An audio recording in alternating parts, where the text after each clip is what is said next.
Hello everyone, मैं Harveer Kaur government model high school sector 38 west Chandigarh से। और आज के इस वीडियो में जो टॉपिक हम डिस्कस कर रहे हैं वो है क्लास 9th का chapter why do we fall ill. इस चैप्टर के पहले दो पार्ट्स में हम ऑलरेडी हेल्थ और फैक्टर्स अफेक्टिंग हेल्थ और disease and how do they spread, the means of spread, ये सारी चीज़ों के बारे में बात कर चुके हैं। So today we are going to talk about the treatment and principles of prevention. ना ट्रीटमेंट के बारे में बात करने से पहले हम एक बार दोबारा अपने साइंस और सिम्टम्स पे जाते हैं कि एक्चुअली डिजीज क्या होती है। अगर हम फीवर की बात करते हैं तो is it a disease? No, it is not a disease, it is actually a symptom of to show कि हमारा जो बॉडी है उसमें कोई ना कोई डिजीज है। So it's a symptom to show a disease. Now why do we have fever? Fever के बहुत से रीजंस हो सकते हैं। टाइफॉइड है, जॉन्डिस है, कॉमन कोल्ड की वजह से हो सकता है, HIV इन्फेक्शन में भी फीवर होता है। So there are so many different reasons जिसकी वजह से किसी भी पर्सन को फीवर हो सकता है। Now what is fever? Now fever is a kind of, it's we say the response of the body towards the attack of pathogen, और इस response को हम कहते हैं inflammation. Now जब कोई भी फॉरेन बॉडी, कोई भी पैथोजन हमारे शरीर में एंटर करता है तो हमारा शरीर उसके अगेंस्ट फाइट करना शुरू करता है। That is the WBCs of the blood, जो वाइट ब्लड सेल्स हैं वो उस पैथोजन के खिलाफ उसको आइडेंटिफाई करके उसके खिलाफ जो है वो अटैक शुरू करते हैं, उसको खत्म करने की कोशिश करते हैं। During that time when a body is trying to kill that pathogen, तो उस समय पे हमारी बॉडी का मैकेनिज्म ये है कि उस पैथोजन को कम से कम जो एक्टिव किया जाए, उसकी एक्टिविटी को कम किया जा सके। तो उस केस में क्या होता है, बॉडी जब भी अंडर अटैक होती है तो वो उस पैथोजन को इनएक्टिवेट करने के लिए अपना टेम्परेचर जो है वो इंक्रीज करना शुरू कर देती है। ये जितने भी पैथोजेंस हैं ये बहुत ज़्यादा टेम्परेचर सेंसिटिव और pH सेंसिटिव होते हैं। ये किसी पर्टिकुलर टेम्परेचर पे काम करते हैं और एक पर्टिकुलर pH पे काम करते हैं। तो जब टेम्परेचर जो है, अगर हमारी बॉडी का टेम्परेचर बढ़ेगा तो ये जो पैथोजन है ये उतना ज़्यादा जो है हमारी बॉडी को इफेक्ट नहीं कर पाएगा। तो क्या होता है, हमारी बॉडी रिस्पॉन्स कर रही है towards the attack of pathogen. जब भी कोई पैथोजन अटैक करता है तो हमारा शरीर उसे रिस्पॉन्स देता है बाय इंक्रीजिंग द टेम्परेचर और उसको इनएक्टिवेट करती है। Now this is known as inflammation. तो fever is a symptom of inflammation कि हमारे शरीर में कोई पैथोजन एंटर कर गया है और उसकी वजह से हमारी बॉडी रिस्पॉन्स दे रही है ना। स्वेलिंग भी ऐसे ही है, अगर कोई भी केमिकल या कोई भी ऐसी चीज हमारे स्किन के अंदर एंटर कर गई है तो वहां पे क्या होता है, जो सेल्स हैं वो इकट्ठे होकर दे रिलीज सम वाटर, वो वाटर रिलीज करके उस केमिकल को वहीं रोकने की कोशिश करते हैं जिसकी वजह से स्वेलिंग या रेडनेस हो जाती है। तो ये सारे जो है ये इन्फ्लेमेशन है, ये हमारी बॉडी के रिस्पॉन्सेज हैं टूवर्ड्स एनी पर्टिकुलर पैथोजन या टूवर्ड्स एनी पर्टिकुलर केमिकल। सो जब हम ट्रीटमेंट की बात करेंगे तो हमारी ट्रीटमेंट दो तरीके से होगी। एक, जो सिम्टम्स हैं वो रिड्यूस होने चाहिए, जैसे कि अगर फीवर होता है किसी पर्सन को तो सिर्फ पैथोजन ही इफेक्ट नहीं होगा, हमारे सेल्स भी इफेक्ट होंगे, क्योंकि हमारे सेल्स जो हैं वो भी एक पर्टिकुलर टेम्परेचर पे काम करते हैं। तो हमें भी वीकनेस महसूस होती है, हमारे सेल प्रॉपर्ली एनर्जी नहीं बना पाते हैं, खाना डाइजेस्ट नहीं कर पाते हैं। तो ये सारा जो हमारा अपना जो एंटायर बॉडी सिस्टम है वो भी इफेक्ट होता है। And after a certain temperature जो हमारे बॉडी सेल्स है वो भी इनएक्टिव हो सकते हैं। तो इसीलिए ये बड़ा जरूरी है कि अगर कोई सिम्टम हमारे शरीर में आ रहा है तो इमीडिएटली उस सिम्टम को रिड्यूस किया जा सके। तो एक तरीका तो ये है कि हम सिम्टम को रिड्यूस करें। जैसे अगर किसी को भी फीवर है तो डॉक्टर पैरासीटामोल या ऐसी कोई भी एक फीवर रिड्यूसिंग, जो एंटीपायरेटिक ड्रग्स कहते हैं इनको, सो ऐसी कोई भी जो फीवर रिड्यूसिंग ड्रग है वो देते हैं, वो मेडिसिन देते हैं।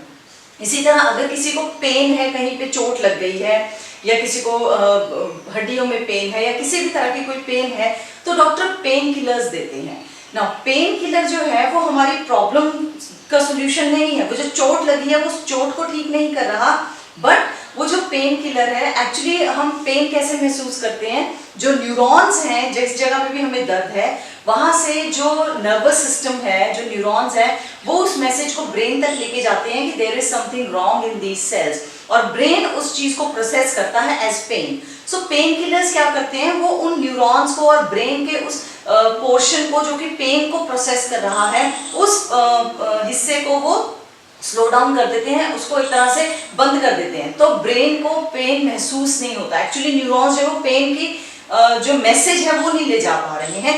तो पेन किलर जो है वो सिर्फ ब्रेन का मैसेज रिसीव करने की जो कैपेसिटी है उसको खत्म कर रहा है, वो पेन के सोर्स को नहीं खत्म कर रहा। तो ऐसी बहुत सी ऐसी मेडिसिन हैं जो कि सिम्टम्स पे काम करती हैं, ताकि हमारा जो शरीर है वो थोड़ा सा बेटर महसूस करे। नाउ सेकेंड पार्ट जो है वो है killing the organism. Now this is very very important.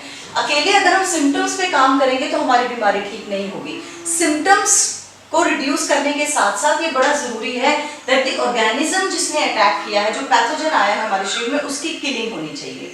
सो ये दो तरीके से होता है, एक है एक्सटर्नल मैकेनिज्म और एक है इंटरनल मैकेनिज्म। एक्सटर्नल मींस बाहर से, इंटरनल मींस इंटरनली, अंदर, हमारे शरीर के अंदर भी एक मैकेनिज्म चल रहा है। सो एक्सटर्नल मैकेनिज्म में क्या है, देयर आर मेडिसिन्स, हम ऐसे कुछ केमिकल्स लेते हैं, जैसे एंटीबायोटिक्स जो है ये बैक्टीरिया के अगेंस्ट काम करती हैं, तो ऐसी कुछ दवाइयां ली जाती हैं जो कि पैथोजन जो है उनकी रिप्रोडक्शन को रोकती हैं, या उनका सेल नहीं बनने देती, या उनको किल करती हैं। तो ऐसी antibiotics and there are certain antiviral medicine also. हालांकि एंटीवायरल मेडिसिन बनाना बड़ा मुश्किल है, जैसे हमने पहले डिस्कस किया था, क्योंकि वायरस का अपना कोई सेलुलर मैकेनिज्म नहीं होता है, वो होस्ट सेल को ही यूज करके और ज्यादा वायरस पार्टिकल्स प्रोड्यूस करता है। तो इसीलिए एंटीवायरल मेडिसिन काफी कम मिलती हैं, बट एंटीबायोटिक्स जो है ये बैक्टीरिया के अगेंस्ट काम करती हैं।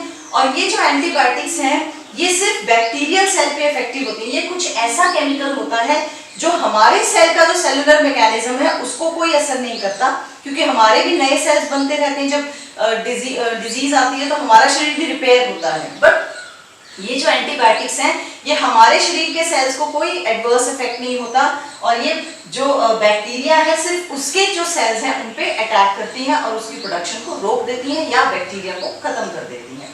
तो ये है एक्सटर्नल तरीका। नेक्स्ट है इंटरनल मैकेनिज्म। हमारे शरीर के अंदर भी पैथोजन को खत्म करने का एक मैकेनिज्म है, और वो मैकेनिज्म है हमारा इम्यून सिस्टम। जब भी कोई पैथोजन हमारी बॉडी में एंटर करता है तो हमारे व्हाइट ब्लड सेल्स जो है वो आइडेंटिफाई करते हैं, उसको पहचान के वो उसके हिसाब से डिफरेंट तरह के प्रोटीन्स प्रोड्यूस करते हैं, और इन प्रोटीन्स को हम कहते हैं एंटीबॉडीज। और ये जो एंटीबॉडीज हैं ये बहुत ही स्पेसिफिक होती हैं, एक पर्टिकुलर पैथोजन के लिए एक पर्टिकुलर एंटीबॉडी प्रोड्यूस होती है। तो इसीलिए हमारी बॉडी को रिस्पॉन्स देने में थोड़ा सा टाइम लगता है, क्योंकि पहले उन्होंने पैथोजन पहचान के आइडेंटिफाई करके फिर उसके हिसाब से जो प्रोटीन्स है वो बनाने होते हैं। सो एंटीबॉडीज जो है फिर ये उस पैथोजन को खत्म करने का काम करते हैं। नाउ नेक्स्ट इज, ये तो हो गया हमारा ट्रीटमेंट का काम। ट्रीटमेंट के साथ साथ जब हम सिम्टम्स की बात करते हैं तो ये बड़ा ज़रूरी है कि हमारे शरीर में इतनी एनर्जी मेंटेन रहे, क्योंकि इंटरनली भी हमारा शरीर फाइट कर रहा है, हमारा शरीर सिम्टम्स के अगेंस्ट भी फाइट कर रहा है।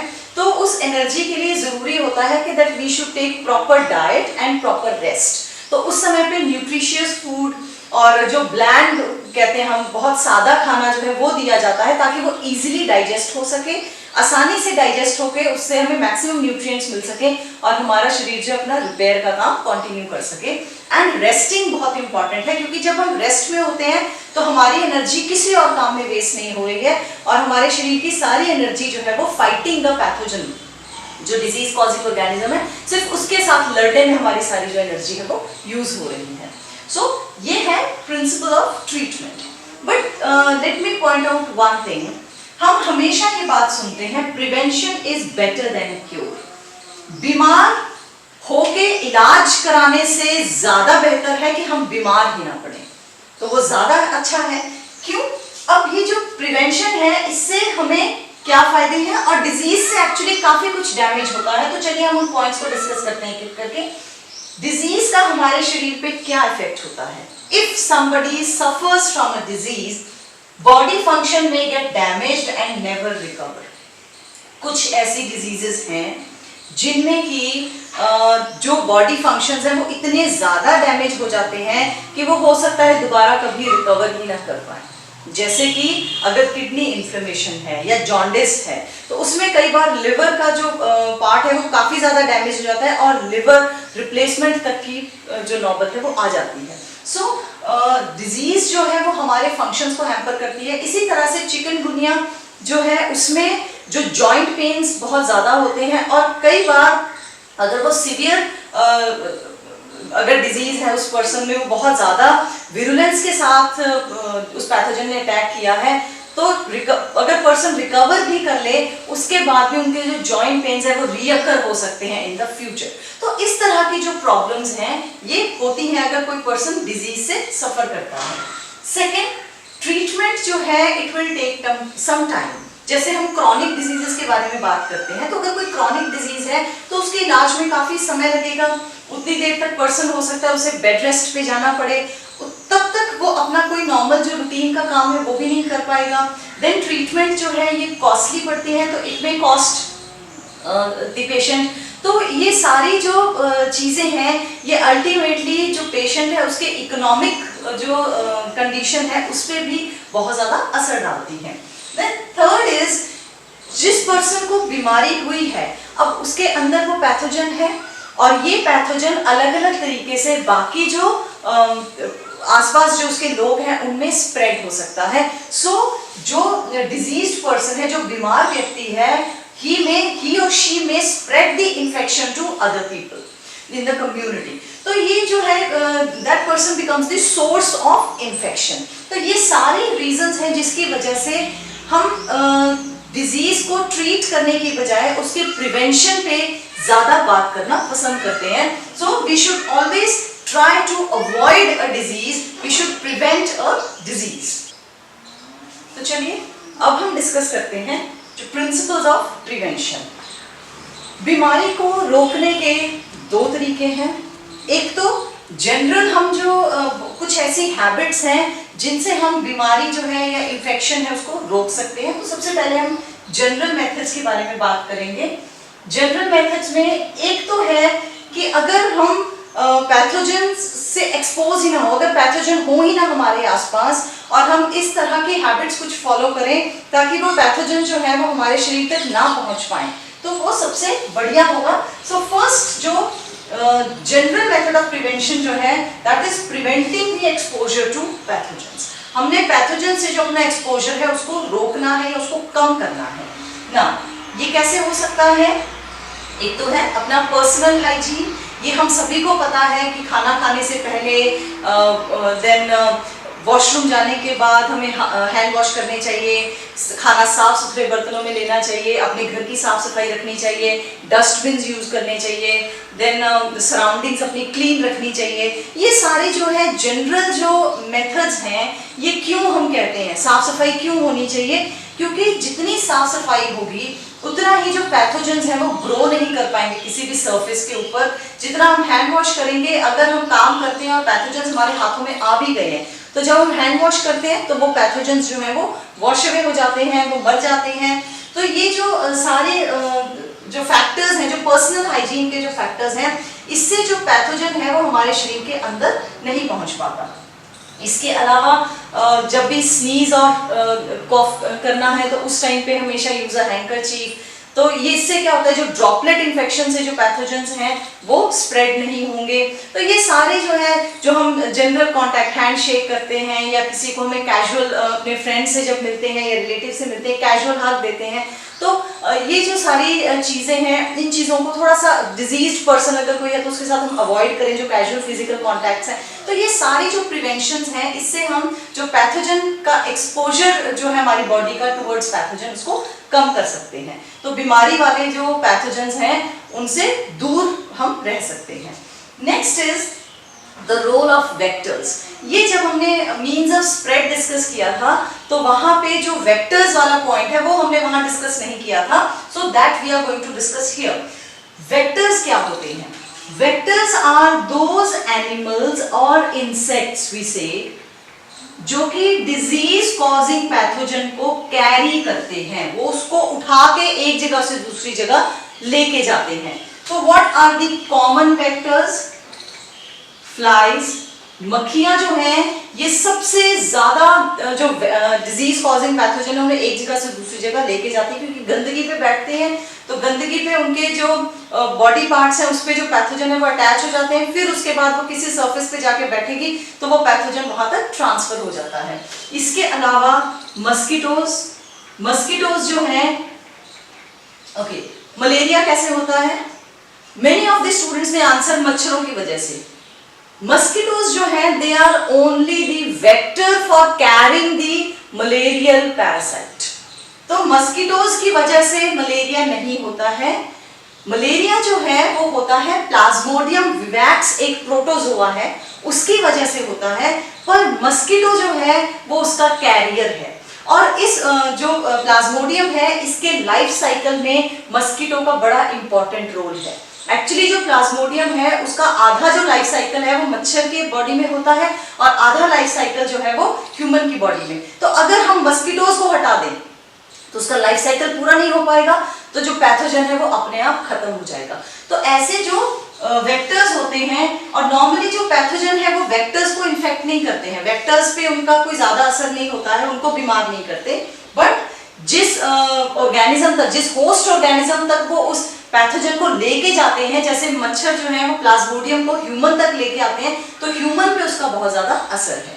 इसी तरह से mosquitoes carry dengue virus also, then chikungunya virus also. तो बहुत से ऐसे वेक्टर्स हैं। सिमिलरली डॉग्स जो है they carry rabies virus, dogs are the vectors for rabies virus, rats are the vectors for plague. So ये जो सारे ऑर्गेनिजम्स हैं, अभी रिसेंटली बैट्स की एक जो वैरायटी है वो आई है कि they are the carriers for corona virus, different types of corona virus. So ये जो सारे ऑर्गेनिजम्स हैं they are the carriers or they are the vectors for these different kind of pathogens. तो अगर हम वेक्टर्स को ही बीच में से हटा दें, अगर हम वेक्टर्स का एक्सपोजर से ना एक्सपोज हो तो वो पर्टिकुलर जो पैथोजन है वो हमारे तक नहीं पहुंच पाएगा। फॉर एग्जाम्पल, अगर हम मस्किटोज को ब्रीड ना होने दें, बरसात के मौसम में जगह जगह पानी इकट्ठा हो जाता है, तो कहते हैं कि नहीं सफाई रखो, पानी इकट्ठा नहीं होने देना, क्योंकि अगर पानी इकट्ठा नहीं होगा तो वहां मस्किटोज नहीं होंगे, मस्किटोज नहीं होंगे तो जितने भी वो पैथोजन जो मस्किटो के थ्रू ट्रांसफर हो रहे हैं टू ह्यूमंस, वो सारे के सारे हम ह्यूमंस तक ट्रांसफर नहीं हो पाएंगे। तो इसीलिए वेक्टर्स को रोकना भी एक बहुत इंपॉर्टेंट जो है ये फैक्टर है इन प्रिवेंटिंग द डिजीज। तो पर्सनल हाइजीन के साथ साथ अगर हम सराउंडिंग सैनिटेशन प्रैक्टिसेस भी फॉलो करते हैं, अगर हम अपनी सराउंडिंग को क्लीन रखते हैं, तो ये जो वेक्टर्स हैं ये पैथोजन को कैरी नहीं कर पाएंगे। सो दिस इज वन पार्ट कि जहां पे हम पैथोजन से जो अपना एक्सपोजर है, पैथोजन के साथ कांटेक्ट में आने को अवॉइड कर सकते हैं। Next is developing the immune system. Now we are all living in the same environment, और हम सब में से बहुत से लोग रोज बहुत से पैथोजन से एक्सपोज होते हैं। हम बाहर निकलते हैं तो बाहर हवा में, पानी में बहुत से ऐसे पैथोजन्स हैं, हम सब जो है वी आर गेटिंग एक्सपोज्ड। हम हर एक बंदा, हर एक पर्सन जो है वो किसी ना किसी तरह से पैथोजन्स के कांटेक्ट में आता है। बट क्या हम सब बीमार पड़ते हैं? हम सब बीमार नहीं पड़ते। कुछ लोग जो है वो बीमार होते हैं और कुछ लोग जो है उस पैथोजन के अटैक को सहन कर जाते हैं। They are able to tolerate the attack of the pathogen. Now how is it that? They have better immune system. जब हमने प्रिंसिपल्स ऑफ ट्रीटमेंट पढ़ा था तो उसमें हमने देखा था कि हमारा इम्यून सिस्टम भी फाइट करता है अगेंस्ट अ पैथोजन, अगर कोई पैथोजन हमारी बॉडी में आ गया। सो अगर हमने अपना इम्यून सिस्टम स्ट्रॉन्ग रखा हुआ है तो उस केस में अगर कोई पैथोजन हमारी बॉडी में आ भी जाता है, एंटर भी कर जाता है, then our immune system will be able to fight that organism, और हमारे जो वो बीमारी है, वो जो पैथोजन है, वो हमारे शरीर में उसका नंबर बढ़ नहीं पाएगा और हम उस बीमारी को रोक सकते हैं। सो प्रिवेंशन में इम्यून सिस्टम को डेवलप करना बड़ा इंपॉर्टेंट है। How we can do that? By following certain practices like balanced diet, always take nutritious diet, अच्छे न्यूट्रिएंट्स लेने चाहिए हमेशा डाइट में, ताकि हमारे शरीर में हर तरह की जो न्यूट्रिएंट है वो प्रेजेंट हो। हमारे बॉडी को काम करने के लिए इन सारे न्यूट्रिएंट्स की जरूरत है, तो अगर न्यूट्रिएंट्स पूरे होंगे तो हमारा शरीर बिल्कुल सही तरीके से काम करेगा, तो हमारा जो इम्यून सिस्टम है वो भी फाइट कर पाएगा, वो भी अच्छे से डेवलप होगा। Second is exercise. एक्सरसाइज जो है या वर्कआउट जो है ये बहुत इंपॉर्टेंट है अपने आप को हेल्दी रखने के लिए, सेल्स की रिपेयर मेंटेनेंस के लिए और बॉडी को एक्टिव रखने के लिए। तो ये बड़ा जरूरी है कि हम बैलेंस डाइट और एक्सरसाइज से अपना जो इम्यून सिस्टम है इसको बूस्ट करें।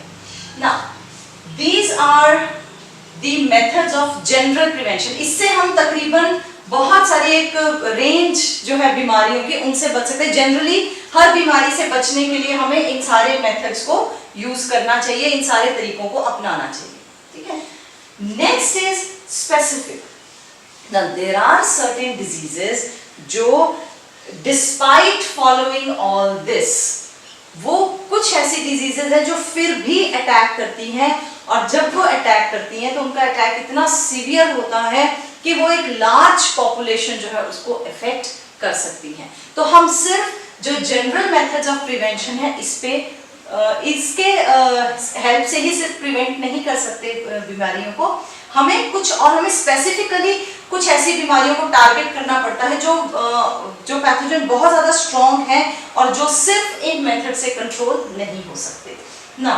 जब हम स्पेसिफिक बीमारियों की बात करते हैं तो यहाँ पे हम पोलियो का एग्जाम्पल जरूर लेंगे। अब हमारा जो इंडिया है वो पोलियो मुक्त हो चुका है और पिछले कुछ सालों में तकरीबन कोई 2-3 साल का जो डेटा है उसमें वी हैव सीन कि कोई नया केस जो है वो पोलियो का नहीं आया। तो हम कहते हैं कि जो इंडिया है वो पोलियो फ्री हो चुका है। बट ये पोलियो फ्री कैसे हुआ है, उसके लिए आप सभी को पता होगा कि जो पोलियो की ड्रॉप्स है वो बच्चों को पिलाई जाती हैं। पल्स पोलियो अभियान चलाया गया और इसमें कोई और किसी बीमारी को टारगेट नहीं किया गया, स्पेसिफिकली पोलियो पे ही काम किया सरकार ने, isn't it? तो ये जो पोलियो है इसकी ड्रॉप्स जो है ये क्या है, क्या वो दवाई है पोलियो की? पोलियो जो है इट इज अ डिजीज जो कि वायरस के कारण होती है और ये वायरस जो है इसकी सिवियरिटी इतनी ज्यादा होती है कि जब अटैक होता है, नॉर्मली ये बचपन में अटैक होता है, तो उस समय पे जब बच्चे की इम्यूनिटी डेवलप नहीं होती, पहले 5 साल तक बच्चे की इम्यूनिटी अभी बन रही होती है, तो उस समय पे अगर इस पोलियो वायरस का अटैक हो जाए तो बच्चा जो है वो कमर के नीचे पूरी तरह पैरालाइज हो जाता है। आप लोगों ने पोलियो पेशेंट्स देखे होंगे। तो इस वायरस को हमें स्पेसिफिकली टारगेट करना था, तो उसके लिए क्या किया गया, उसके लिए वैक्सीनेशंस तैयार किए गए। वैक्सीन हमारे शरीर को, जो बच्चों की बॉडी है उनको जो पल्स पोलियो, जो पोलियो की दवाई दी गई है उसमें उनके शरीर को वायरस से लड़ने के लिए तैयार किया गया। तो इसी को हम जो कहते हैं कि वो पोलियो का वैक्सीनेशन है। Now when we are talking about vaccination, तो पोलियो वैक्सीन पे बात करने से पहले हम एडवर्ड जेनर पे जरूर बात करेंगे, क्योंकि इम्यूनाइजेशन और वैक्सीनेशन की जब भी बात होगी एडवर्ड जेनर की कहानी के बिना ये बात कभी भी पूरी नहीं हो सकती।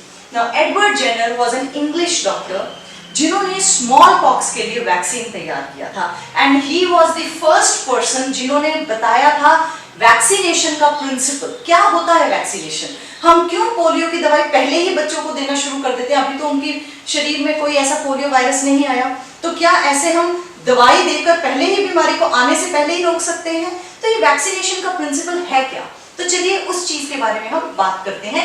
Then we will come back to our topic of polio. Edward Jenner जो थे he was an English doctor और 17th 18th सेंचुरी में जो एक बीमारी बहुत ज्यादा फैली हुई थी, दैट वाज स्मॉल पॉक्स, चेचक जिसे कहते हैं। स्मॉल पॉक्स में अगर जो वायरस है उसकी वजह से बहुत तेज बुखार आता था, सारे शरीर पे मोटे मोटे दाने आ जाते थे और 30% जो एक एस्टीमेट है उसके हिसाब से अगर किसी को ये वायरस हुआ है पॉपुलेशन में तो 30% लोग जो है वो रिकवर नहीं कर पाते थे और उनकी डेथ हो जाती थी। और ये जो लोग रिकवर भी कर पाते थे उनके शरीर पे सारी जिंदगी के लिए वो दाग जो है, चेचक के दाग, वो रह जाते थे। सो बहुत ही ज्यादा सीवियर तरह की बीमारी थी। सो एडवर्ड जेनर जो है वो इंग्लैंड के एक छोटे से कस्बे में वहाँ ट्रीटमेंट के लिए लोगों की गए, तो वहाँ पे उन्होंने देखा कि बीमारी बहुत ज़्यादा फैली हुई है। तो एक दिन ऐसे ही उनके पास एक जो है मिल्क मेड, जो ग्वाले जो होते हैं जो दूध का काम करते हैं, तो वो मिल्क मेड जो है वो आई डॉक्टर के पास और बातों बातों में उन्होंने कहा कि thank God I will not have any smallpox now because I had the cowpox. तो उन्होंने कहा कि मुझे अब cowpox एक बार हो चुका है तो मुझे अब smallpox नहीं होगा. And Dr. Edward Jenner was surprised to hear that. तो कहते हैं कि अच्छा and what is cowpox? तो उन्होंने पूछा क्यूरियोसिटी से. तो उन्होंने कहा कि cowpox जो है ये हमारी गाय को ये बीमारी होती है, इसमें भी उनके शरीर पे उसी तरह से दाने और फीवर आता है और उन काव से हमें भी वो बीमारी हो जाती है जिसमें बहुत ही माइल्ड फीवर, बहुत हल्का सा बुखार और 2-4 दाने शरीर पे आते हैं और उसके बाद वो काउपॉक्स ठीक हो जाता है. और उसके बाद जिन लोगों को एक बार काउपॉक्स हो जाता है उनको उसके बाद स्मॉल पॉक्स नहीं होता, चाहे वो उन पेशेंट्स के पास भी जाए, चाहे वो उनमें वो वायरस आ भी जाए. तो यहाँ से एडवर्ड जेनर को बड़ी क्यूरियोसिटी जागी कि काउपॉक्स का वायरस शरीर में जब जाता है तो उससे ऐसा क्या हो रहा है कि उसके बाद स्मॉल पॉक्स का वायरस अटैक ही नहीं कर पाता. तो उन्होंने फिर इस चीज को, उनके दिमाग में एक थियरी आई और उन्होंने इस चीज को प्रूव करने की कोशिश की.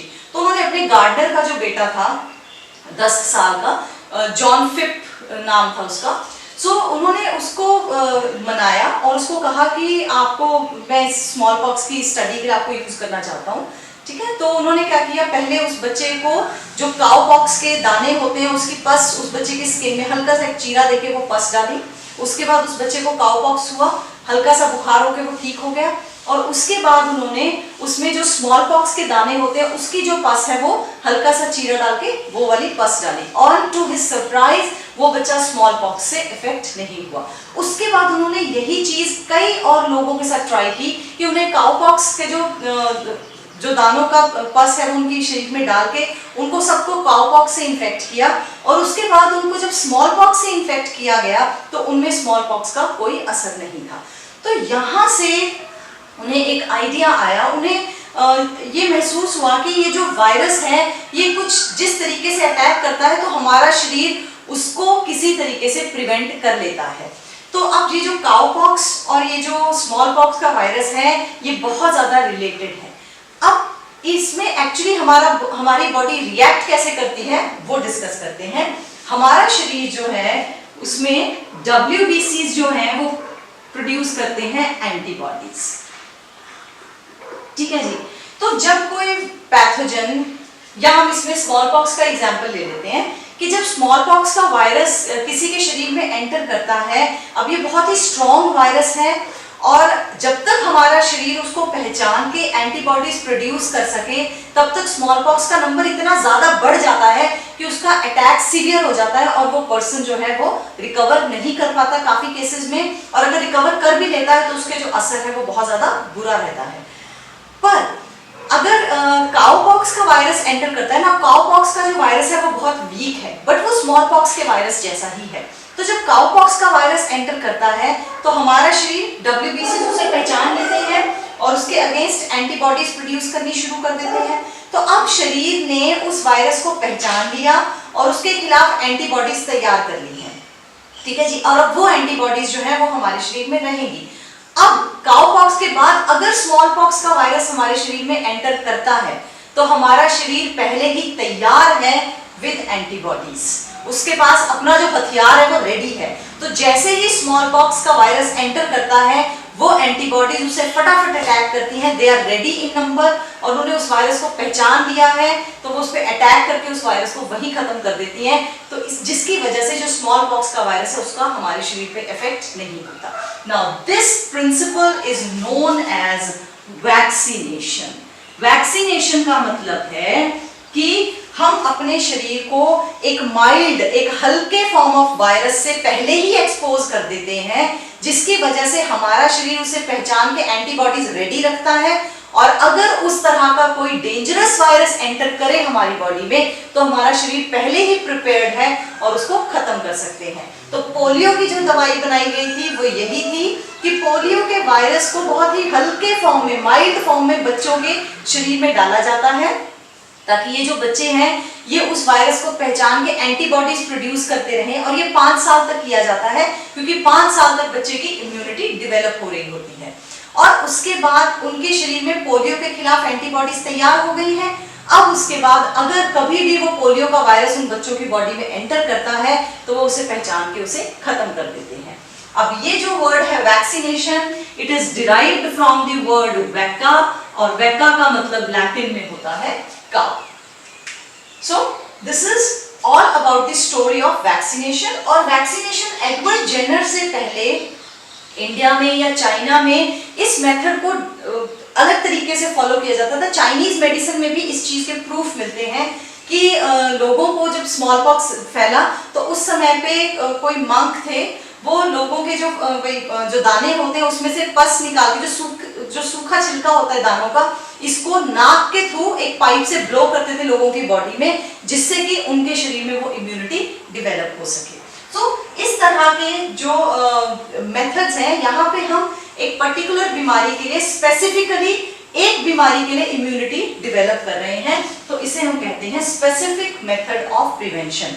और बहुत से ऐसे वैक्सीनेशन हैं आजकल, जो बच्चे हैं उन्हें अलग अलग बीमारियों के लिए, टीबी के लिए, डिप्थीरिया, काली खांसी जिसे कहते हैं, टेटनस है, तो इन सारी बीमारियों के, हेपेटाइटिस है, इसके वैक्सीन लगाए जाते हैं। उनको उनके शरीर में जो माइल्ड फॉर्म ऑफ पैथोजन है वो डाला जाता है, ताकि उनकी बॉडी ही जो है वो इम्यून हो जाए, बॉडी में ही इम्यूनिटी डेवलप हो जाए उस वायरस के अगेंस्ट। और क्योंकि ये इम्यूनिटी डेवलप करने का प्रोसेस है, तो इस प्रोसेस को हम कहते हैं immunisation. So this is all about the chapter. हमने 3 पार्ट्स में हेल्थ और उसके फैक्टर्स, डिजीज, उसके means of spread, science and symptoms and principles of treatment और प्रिवेंशन डिस्कस किया है। आई होप आपको ये चैप्टर इंटरेस्टिंग लगा होगा। अगर आपको ये वीडियो पसंद आई है तो इसे लाइक जरूर कीजिएगा, और ऐसे और वीडियोस देखने के लिए मेरा चैनल सब्सक्राइब करें। Thank you so much.